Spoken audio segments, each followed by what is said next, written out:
Welcome to the Arts to Hearts podcast, a show for artists, creators, creative entrepreneurs to have heartfelt conversations about living a creative life and a career. As you go into this show, hear your favorite creators talk about money, mindset, business, creativity, and everything else that goes behind into making a life that we all adore as an artist. Hear the messy and the wonderful side of being a creative. I am your host, Charika Arora, an artist, creator, and founder of Arts to Hearts project. Thank you for joining me here. Let's jump right in. Okay, I know you want to get into this episode, but I have something to share with you. I'm so excited. After a couple of months, we're finally so excited to share our new international call for art. This call for art is a group exhibit, an international group exhibit that will be hosted on our platform, on our virtual gallery, and there's so much more that we do, which includes a documentary, and this is a guest curated open call.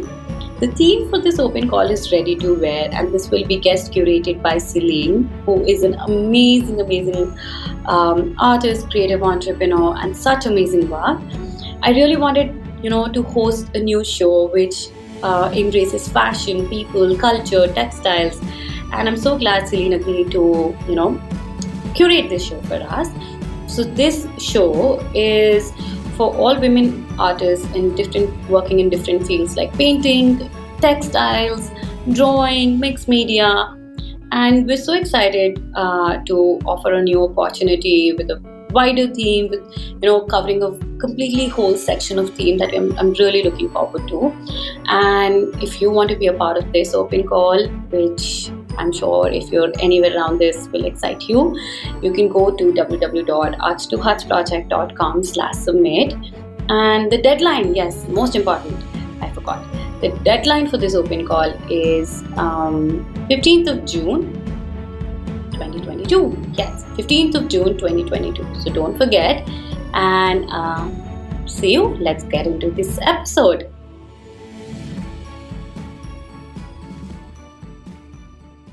Hello, Claire. Hi, Charika. How are you?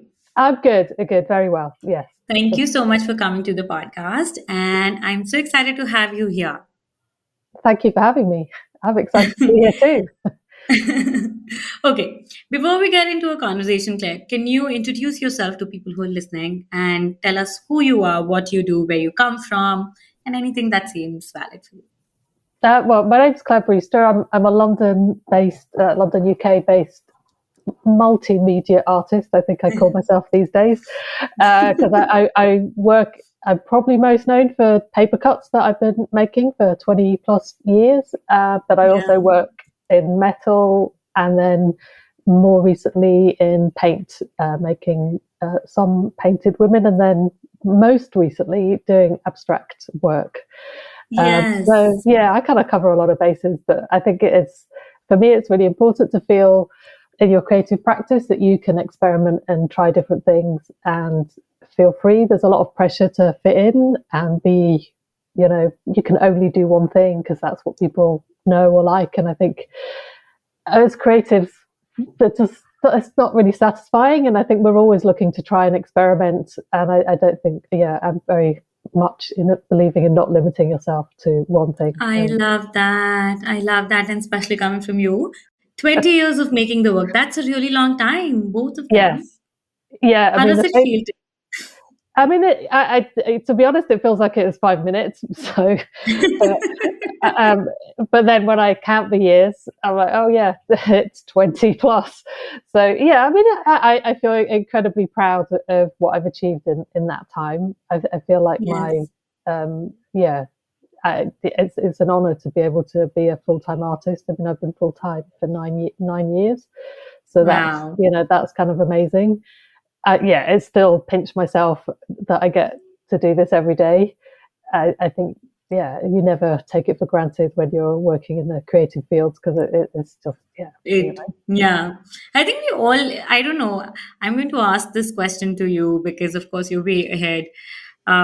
This constant fear, as I think we as creators have, a lot of us have had this fear, like, what if I have this today, especially when it comes to our own creativity, especially even as our jobs as artists, like if this is going to be all our life. I think the fear of losing it also. Have you had that? What does it feel like after these 20 years? Oh, constant. I mean, yeah, it's always because it's not like it's a job. No one pays you monthly to do what you do. I mean, everything is self-generated, so you have to, Yes, find ways to. So yeah, it's that. I mean, it's a constant fear, I guess, but I try not to. I mean, some days that fear takes over, some days it doesn't. I think I try not to live in that fear because it's not really helpful. yeah, I don't know if there's an easy answer apart from just doing a lot. I mean, I meditate, I do journaling, I do all sorts of things to sort of keep myself in a space of regular. not being fearful too much. But yeah, that comes up, and I don't think it ever goes away. But I think I wouldn't change that. I mean, I think that's part of the fun. I mean, when I've worked full-time jobs in jobs that I really hated, and I was really that were really boring, and it's very unsatisfying to go and to do something every day that isn't it doesn't inspire you. And so Yes, getting to do what I do every day, even the hard bits, even when all the boring bits, and not everything's wildly exciting. Doing accounts is not who loves that, but when it's for yourself, it's always different because it's for yourself and you're doing accounts for yeah, money that you have earned. So yeah. that I think trying to constantly celebrate, I love that. and if you so everyone goes into that place of fear Yeah, sometimes that you can't that's avoid relieving it, to hear. and sometimes you just got to allow it and just go with it for a little bit. I think you can't stay there though. You have to find Yeah, ways to yeah, bring yourself you out will. because you can't create. And it's all creative. Creative Yeah, making work is creative, but also doing the marketing, the selling, yes, finding opportunities. It's all a creative process. And if you're living in that fear based state, then you can't be creative. and that's and true. and that's like our tool. That's our superpower, isn't it? It's we have so you have to find ways, whatever works for Yes, you, whether it's meditation, walks in nature, I don't know, there's all the things. You just have to love find what that. works for you, I think, as an Yeah, individual to keep you on track. yeah, yes. Okay, tell me something. Did you always think of, that, did you always think of becoming an artist? How did you grow up? I mean, I mean, when I grew up, I think my strongest desire was to be a ballerina or an international show jumper. Wow. um, uh, I mean, I was obsessed by horses for quite a long time. I mean, I don't ride anymore, but I really need to take it up again because I do love horses. But I mean, I'm 53, nearly 54. So in the 70s and 80s, the concept of being a full time artist wasn't really anything that Yes, yes, existed. I mean, it seemed like something that only basically white men could probably do, yeah, and also old people, or I never really. I mean, I always wanted to do art, and art was the only thing. I mean, beyond horses, art was the only other thing that I was really interested in. I mean, at school, at home, I was always drawing and painting something. So, I mean, I think, yeah, I kind of wanted to be an artist, but I didn't know how to articulate that. And even going to art school, I mean, I studied textiles, constructed textiles specifically, tapestry weaving. Um, oh wow, Possibly really? the most useful degree you can get. um, and even, I mean, it took me when till kind of like my mid 30s before. I mean, I had a long break from making work, or I didn't really make a lot of work when I graduated, and I worked But you abroad did a bit. graduate in art school. Yeah, I graduated, and then I kind of went Textile. textiles. Yeah, and then I traveled a bit. I lived abroad for a couple of years and worked in offices, and it took me to my mid to late 20s to start making work again, and then it wasn't until my kind of 30s, mid to late 30s, that I sort of really started taking it seriously, and that Yeah. sort of coincided with the internet becoming a place where artists could find their Yes. space, and Yeah. social media becoming a thing, and like blogging, and all of those things kind of happened, I guess, around that sort of time. So then, the internet has been like the gift to artists. That's true. Because I think, yeah, I mean, I don't think this would have been possible. This conversation would have been possible had it not been for the internet and social no, media, for well, you sure. wouldn't know about me. I wouldn't know about you Yes, without that. absolutely. I mean, it was.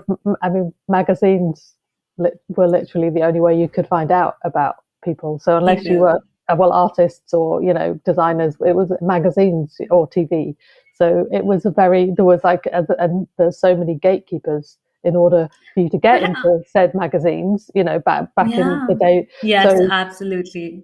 it was very difficult to get into those things. Whereas now we can create our own magazines, you can create your own podcasts, we can create our own Yes, communities like you do. yes. And so the gatekeepers don't, we're our own gatekeepers now. But tell me something. While, like, we all know a lot of struggles that we, as this age of 21st age century artists face, like in the times of social media, of internet, we know a lot of things that working, a lot of things that are not working. But I'm really interested in knowing, like, how would you? I mean, taking the plunge of being an artist at that point when it was harder than ever because the gateways were so few, they were so hard guided, like guarded, and very little opportunities. Taking a jump and like committing to being an artist, how scary was that for you? And how was your experience in those years of trying to take off? I didn't really think about it being scary. I reached a point, I guess, of like a sort of crisis of a relationship ended. I kind of Hmm. moved out, bought a flat, and was at the point where I had to do something. It was either I thought about doing a psychology degree, or I needed to work on my art more seriously and figure a way. I mean, it took some years for it to be full time, but to figure a way to Yeah. do something with that. So it was probably more out of desperation than anything. Yeah. But at the time, I mean, there's always been open calls, so I just applied for anything and everything. I mean, and back then, a lot of the times you had to send in slides. So, Yeah. I mean, thank God for digital photography. But Yeah. I literally just sent everything, things to everybody and anybody. In a sort of, I guess I was kind of naive, but in that naivety, I was fearless because I Yes. didn't have anything to lose. I mean, I had a time job, so my bills were covered. I wasn't really Yeah. that risk wasn't there, but I also knew that I needed something else. Yeah. So in some ways, it's sort of harder now because I kind of know more, so there is more fear, Yeah. and it's like trying to go back to that feeling of that naivety of just thinking, um, I don't know if I'm allowed to swear, but fuck Yeah. it. I think when you don't know what you're going for, it's easier still to go for it than, the better you go into that journey and the struggles that may come and you may face it. I think that psychologically is a little harder than before. Yeah, when you don't know, when you're just doing it anyway, and you're just Yeah. sort of a bit desperate because you know you want something and you don't, but Yeah. so you're just trying anything and everything. Yeah, you don't know the struggles, you don't know anything because Yeah. you're just doing it, and so yeah, and it's sort of harder now because there's the fear, there's not that because I've done so many more things and trying to keep that mindset of just do it anyway. I think is hard one of the hardest things, but I think that's like vital to just think, just send your work off anyway. And yeah, you get loads of rejections, of course, but you never know who's going to see your work, and you never You know. know. Yeah. Even if you get rejected for a thing, they've someone's still seen your work. It's still passed Yeah. by someone's eyes. It's still And one step ahead. yeah, and you never know where that person might jury something again, and they might remember you, or you applied on time, and just the physical act of getting your stuff together to send out is Yeah. a good Yeah. thing. Amazing. So Okay. Did you have any influences, especially I think at that time while you decided to be an artist.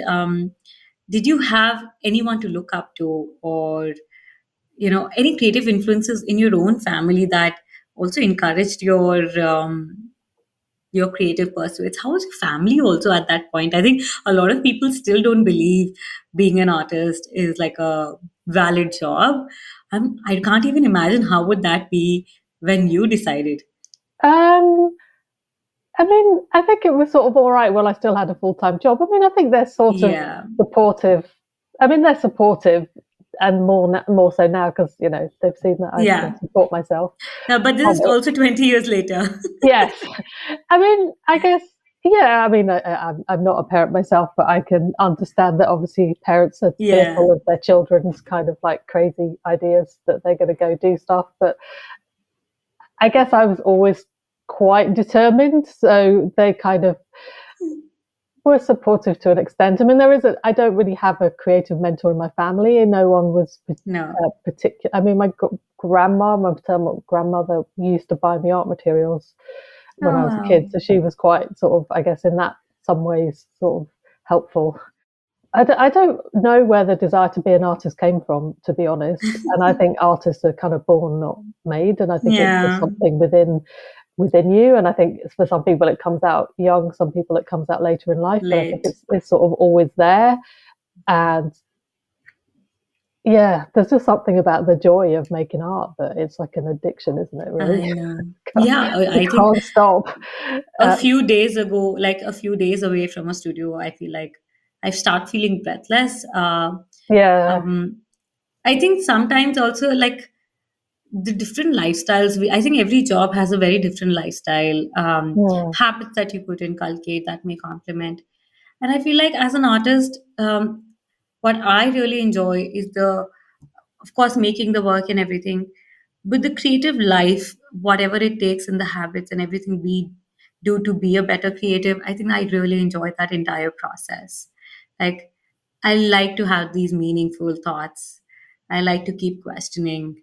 I like to keep digging. I don't want to pass something and just pass it and never think about it again. Like, I want to look at a thing for a million times and then keep asking why, how. And then I like, we as artists, we're all these like dreamers, and some way we're always very inquisitive about something. yeah. I think yeah, it goes with the territory that you have to be kind of inquisitive and always looking. I think it's that thing of always looking, isn't it? And kind of like wondering how and why is that made, and what is it, and why does that work, and the colors and the shapes, and Yeah. yeah. I mean, I think the yeah. I mean, I think it's taken me a while, but I feel like especially during kind of like the last couple of years, I feel like I've got my kind of best sort of routine that I've ever had right now Oh, of kind of things that I do to start my day to make me feel good. really? Um, Let's also talk about that. well, so I start the day kind of with a bit of journaling. I wake up quite early, 6 a.m., because I don't know, I just sort of wake up and then I journal and then I meditate and then I do. I don't know if you've heard of EFT tapping. It's like sort of energy. Yes, Yeah. yes. Okay. So I do a bit of that. Then I work out and then have my breakfast and start work. So that's like Where every is your day. studio? It's at home. Luckily, currently it's at home, so it's quite Okay. easy for me to So, sort of do all of that stuff without having to leave the house. But yeah, I feel like right now that really it's working for me quite well. yeah, To have that, it's like a really, exactly. and I do it every day, 7 days a week. I don't even think about it. I mean, unless I'm away, then I might not do all of it. But um, yeah, I feel like everyone. I think getting that morning routine or your own, Yes, in whatever absolutely. shape or form it works for Yes, you as an 100%. individual, just makes so much So difference. much. I think it makes life so much more better and meaningful. Yeah, I don't have it right now. I've had I found a routine that really really works for me. I really like, but when life takes over for the past 1.5 months, I've been living in suitcases and I feel like a mess because I think yeah, that's one thing that impacts who I am, my work, and it makes me who I am. That's like a structure for my own livelihood that I need to, for my own sanity.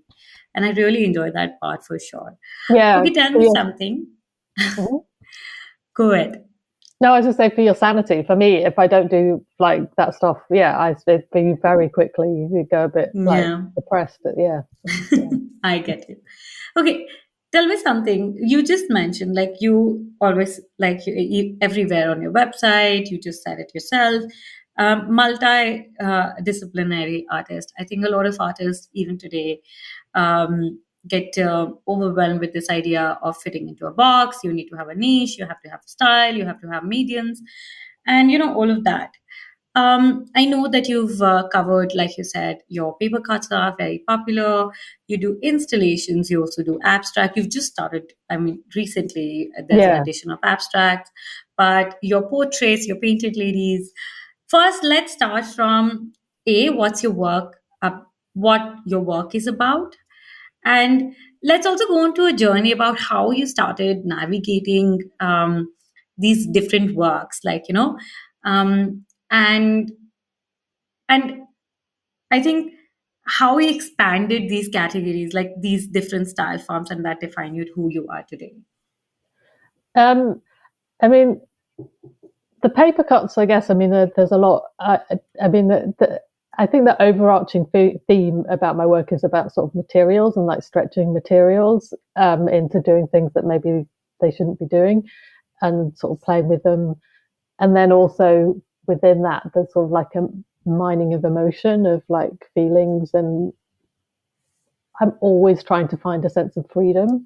So, which is kind of where the birds and the paper cuts come in, because it's sort of that they're quite free Yes. Oh, I love that. animals. So they kind of, I mean, prior to making the paper cuts, I'd always done painting and collages and mixed media work, and then somehow I kind of fell into making paper cuts, and solidly for about 20 something years. Wow. I just made the paper cuts. I didn't do anything else. Um, 2016, I had a solo show in a gallery in the US, and which was really amazing. And I sadly wasn't able to go to the opening, but they were, that it was really amazing. But it also slightly broke me. And after it, I just had this. I was kind of exhausted, and simultaneously, unbeknownst to me at that moment, I was kind of going through the perimenopause, which is sort of Okay. what happens to women pre to Yeah. menopausal. Yeah. And I didn't know really what that was about at that point. Okay. And I just got this urge to paint.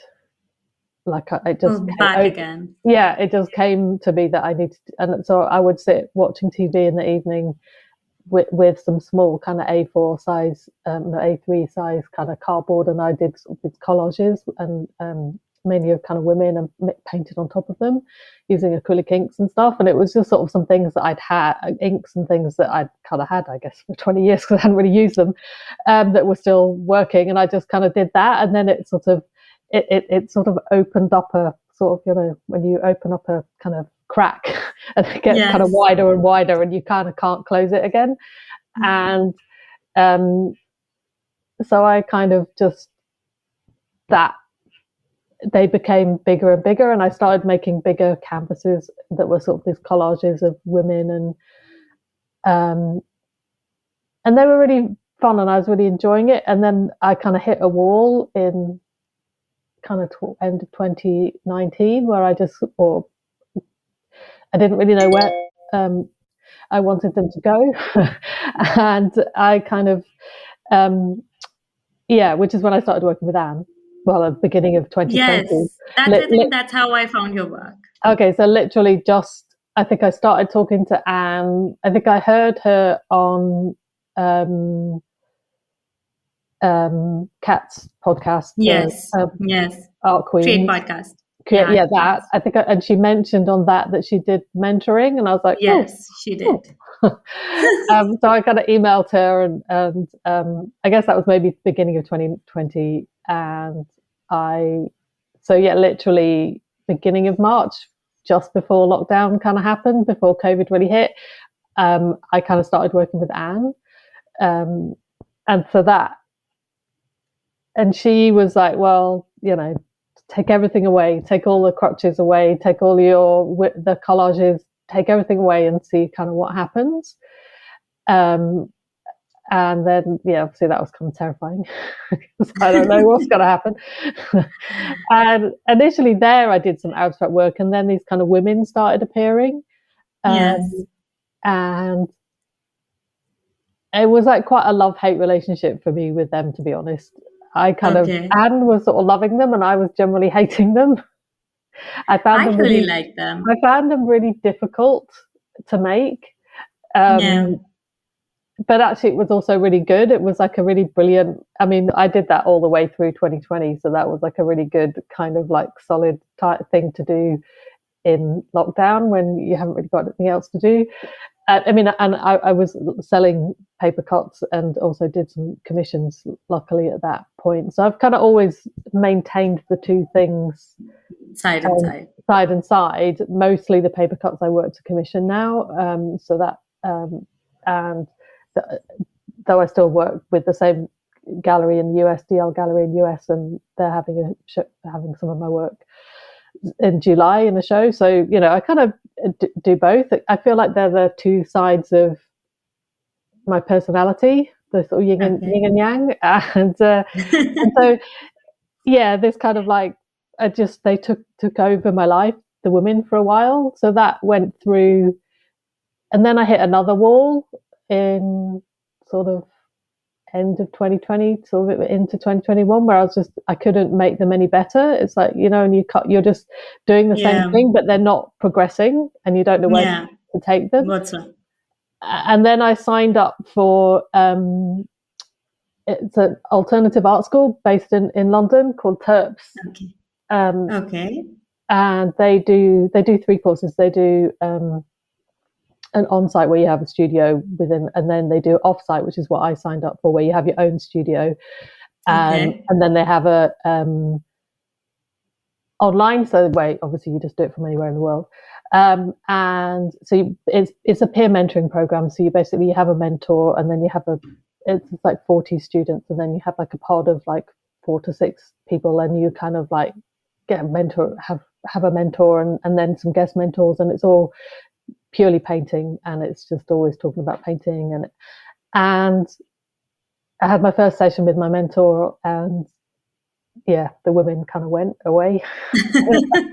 and and then I started kind of doing this abstract thing, and they sort of, even though they're sort of coming from a similar place, but it's like Yeah. it's finding a way to kind of be free. And Yeah. I've just been writing my newsletter today about being a bad girl, and it's like this idea of kind of like the Oh, paper cuts wow. are very much about sort of fitting in and being sort of normal, and then this painting is like me just going, yeah, I'm just going to be who I want to be. And this sort of coincides with the perimenopause, menopause, this moment of a woman's life. It's sort of Yeah. where, and no one really tells you this, that yeah, a lot of it was really shit, I'm not going to lie. I went through quite a major depression, but at the same Mhm. time, when you come out of it, it's like really liberating and freeing, and suddenly you just feel like you can do whatever you like anymore. And no, Yeah. the expectations are kind of gone of who you, and yeah, that, and there was, and like my mentor was a woman, amazing painter called Geraldine Swain, who is I think similar age to me. And so we have these amazing discussions about this idea of this kind of, what's it like to be some freer, and how you open up yourself to all these things. Yeah. um, so yeah, that's the sort of journey. And then in amongst that, I also make some metal versions of my Yeah. boards, which Yeah. are sort of installations, Yeah. um, and things like that. So yeah. Oh, wow. So, what you've transitioned into these, I think a lot of artists today also are afraid of, a lot of times we feel like, oh, we're jumping from one place to another, you know, in this scope of experimentation, a lot of us feel lost. And I think, especially with the external pressure of, honing to one style, or like, keep working on one thing. And um how how have you dealt with when you're way ahead in your career? I feel like when you are young and raw, and you still have time, you're still very open to experimentation. I think the risk is less, I feel like, because we feel like, we're still starting. But when you have moved ahead in your career, where you have moved forward, you still know what works. And that, I think, like, when you knew your cuts were doing well, they're still doing well, but then the urge of taking a risk of doing something different and then going for that, how does that feel? Oh, terrifying. I mean, I spent most of the time in a state of fear and horror of what am I doing? This is crazy. But at the same time, I just couldn't not do it. I mean, it's like there was an impulse, and I just think you have to follow those feelings. And um, the temptation, obviously, to burn down the house is strong. And I'm never making it on the paper cut, but obviously, I don't think that's really what I want to do. But I think I just reached a point I couldn't not do it. And Yeah. I could have ignored that feeling, but I think it would have made me I would have been very unhappy. Unhappy. And living the creative life is nothing if not, about kind of, If doesn't, yeah. if it doesn't make you happy, why you do Yeah. what am I doing? I Right. might as well go and do a job that, Job. I want to be sad Yeah, if and I be do, unhappy. Yeah, but at least you'll be more stabilized. yeah, You'll have exactly. all of those things and be unhappy. It still makes sense. Yeah, so you might as well just, and I mean, there is, if you, I can't think of the phrase, but if you have a desire, it's like the universe it's there for a reason. Yeah. It's not. I think you kind of have to follow it and see where it goes. I mean, it's like Yeah. pulling a string on a sweater, isn't it? It's like you've got to unravel it to see what comes out at the end, and it's like something different. And I think it's unrealistic.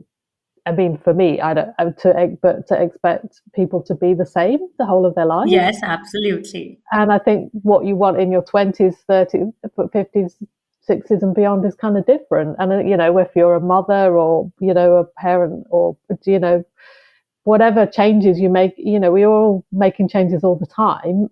And Yeah. I'm not quite sure where the idea that you can't ever change your creative practice comes from.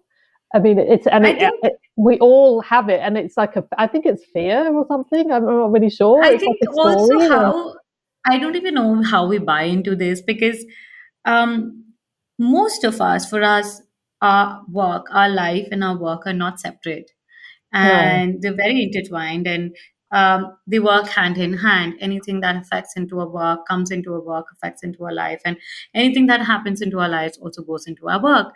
And if I think 20, the Claire in 20s, the Claire in 30s, and the Claire in 50s. I'm sure there are three different Claires who've had different ways of looking at things. You know, we change as people with time, and that's yeah. for sure going to affect who we are. It's going to show into our work. And if you're not doing that, then I feel like, are we even being true to ourselves, true to our work? Because I think that's why we signed up for being an artist. Yeah, definitely. I mean, it's like, I mean, you change your hair, you change your makeup, you change your clothes. I mean, I don't Yes. wear the same clothes I wore or makeup I wore when I was in my 20s. I mean, Yeah. it would be weird. So yeah, I think it's a fear-based thing that you have to kind of, if some work is popular, you have to kind of keep making it. But why can't the new work you make be just as popular, or maybe it's even more popular? Yes. Yeah. I think it's yeah, and it's like why we signed up for this. It's to explore our creativity, and I think it's amazing that people make paintings one day and the sculpture the next, or that people, that we have that ability to do Yes. different things, and Yeah. they come from different places, and yeah, you feel differently when you're at different ages, and you need I different ways love to that. express yourself. I think that's I like love super that. important, really, Yeah. and I don't think we should What be is afraid. Absolutely. What is the one thing now that you feel this? I can feel your energy right now. What is that one thing that you're now looking forward into, clear into a 50s? And I think what I'm really trying to look forward is what's exciting you now as an artist. You've been Uh, doing this for a long time, and I think um, to keep that spark up in spite of the time that you spent in, and also becoming more fearless. Um, what's exciting you now? I mean, the paintings that I'm doing now are kind of exciting me. I mean, they're kind of being able to kind of play with paint and yeah, experimenting, just fiddling around and seeing what happens, and not really having a massive plan. I mean, the paint abstract work that I do, there's no plan to it. It's literally I just sit there with a canvas and start with something, and it goes somewhere, and I don't know where it's going to go from start to finish. And that Oh I wow. kind of like. I Is it like that. like going back in time and being like, I think sometimes when we become good at something, at a lot of us hit a point where we want to become back to a stage where we learn, like, that I think that curiosity of how to do things and challenge ourselves. I like for me as a creative, I love challenges. Like I need to be bad at something, or I need not to know something completely so that I commit to a process of, discovering things and looking things in a new way. Yeah, I think playing. I think that action of sort of playing and that sort of freedom, just to say, well, it doesn't matter, and let's see what Yeah. happens. I think that I think that's really exciting, and I think yeah, just having the free, like giving yourself the freedom. I mean, obviously it's terrifying, but at the same time, kind of overriding that, or or maybe not overriding it, like surfing that fear as well a Yeah. little bit. I think is and maybe that's something I probably wouldn't have done when I was a bit younger. Um, Yeah. I don't know where things are going to go, and it's sort of okay. And Yeah. I Oh, think wow. I love that. I think I it's love this sentence. I love this. I I think more don't. of us needs to, like, a lot of more and more, including myself, we need to say that, like, I don't know where things are going, but that's okay. I think we Yeah, have this habit of thinking that we all have this figured out. I don't think anyone's got anything ever figured out. I think that's like one of the myths of life, that you look at your parents when you're a kid and think they know what they're doing. Yeah, they got it all. They Yeah. have no idea. No one has any idea. We're all just making it up as we go along, and some Mm. people are just more convincing at that than others. And I think when you start Yes. looking at the world in Yeah. that way, you figure, well, Yes. I might as well just do what I want to do anyway, because everyone else Yeah. is doesn't really know. I think it's easy to get caught up in that trap, really, of kind of feeling Yeah. like you need to know. We never know, and who knows what curveball the world's going to. I mean, the last 2 years have Yeah. taught us anything. We have no idea Absolutely. what's coming up, Absolutely. so you might as well just get on and do your thing, regardless. Yeah. Amazing.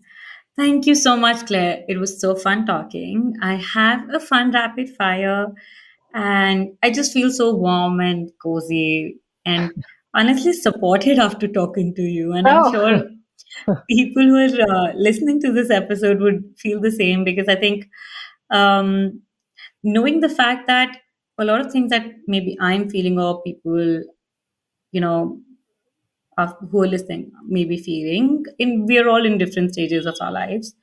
Knowing that someone who's ahead of us in time, in career, in all ways, um, either has gone through something similar, or um, is in the same place, and it doesn't matter. I think that's also, it makes you feel better that it's okay, it's normal, and that we're all together in it than being alone in it. I think that yeah, makes a huge difference. and I think communities. I mean, part of the reason I started doing the Terps course was for the community. That you'll be, Yes, and I think because as artists we can be quite alone. I mean, you yes, can't I can't yes, make my work with other people around. I have to be alone, yeah, so you can spend a yeah, lot of time alone. So I think communities like yours and all those things, that they're massively important. And I think yes, getting that's I true. always shied away when I was younger from joining things, and now I'm Yeah. working. Now I've figured out that actually joining things is good. I think I would also, I'm still not, like, I'm still young, I would say, but I think a couple of years, even till a couple of years um before, like, ago, I would still be very shy of, being a part of something or maybe starting something as such as this. And slowly I saw a change, and I think a lot has to do with how the past 2 years were for me. Mm. Also, a few times, like couple of years before that, and I saw them. I think I just experienced the change when you do things together, and the purpose it brings, the community and the support. No matter what you're doing, when you have people around you who are as passionate, as aligned, and feel the see things the way that you do, I think it's so much more worth the journey than anything else. Yeah, definitely. Amen to that. Wow. Okay, so are you ready for the rapid fire? I am indeed. Okay, one, two, three, here we go. One thing you want to convey through your work in the arts. Oh gosh, that it's okay to be different and free. I love that. You've already done that today. What's that one word that describes you the best? Oh my god, I don't know. One word. Anything. One word. One word. Creative. I can't think of anything better. Absolutely. If you could have a studio anywhere in the world, where would it be? Oh, it'd be within like a 10-minute walking distance from where I live now. Okay. Your biggest source of inspiration? Oh god, I guess it's like my internal emotions. Absolutely. Who's your favorite woman artist from any point of time? Favorite woman artist. No, I'm gonna. Now I can't think of Any point anything. of time. I can't think of anything. I know this one gets a lot of people. I know that. I would have been I'm there. trying to think of not someone really obvious. Okay, I'm just gonna say. Trying to think of something that I've seen recently. But she's got a big show on in London at the moment. I'm gonna say Cornelia Parker. Oh, smart. Yeah, that's nice. Okay. If you were to meet younger Claire today, what advice would you give her? So just fucking get on with it. And be happier. And you're really beautiful, and don't let anyone tell you. Oh, that's you. You look so lovely today also. That's a lovely advice. Okay. Shout out to an artist who you're currently loving on social media.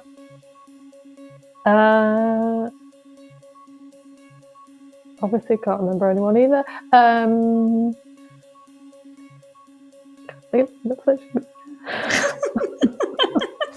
I can't remember any names. Okay, I'll say my friend Gillian Knight.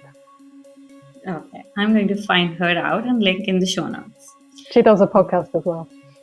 Oh, wow. Is it? What's it called? Art Fictions. Perfect. So, anyone who's interested, I'll link her podcast as well. Okay. One last question. Oh, no. I have another one. Okay. This is a little more than one word. Can you share one of your favorite memory as an artist?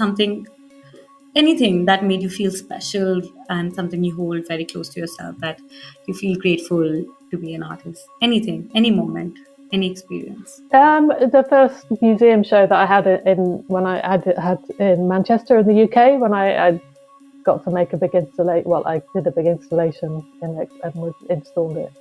And then through that, I ended up on Blue Peter, the TV show. Oh, yeah. Oh, yes, I saw that. You've done such amazing things. Yes, absolutely. Okay. One last question, which is, as a creative creator, as an artist, what's that one piece of advice that you'll give to anyone who's coming behind you? So anyone who's listening to this episode that you would have wished you would have gotten? The same as to young Claire, just fucking do it. Just don't be afraid to share your voice. It matters, I think.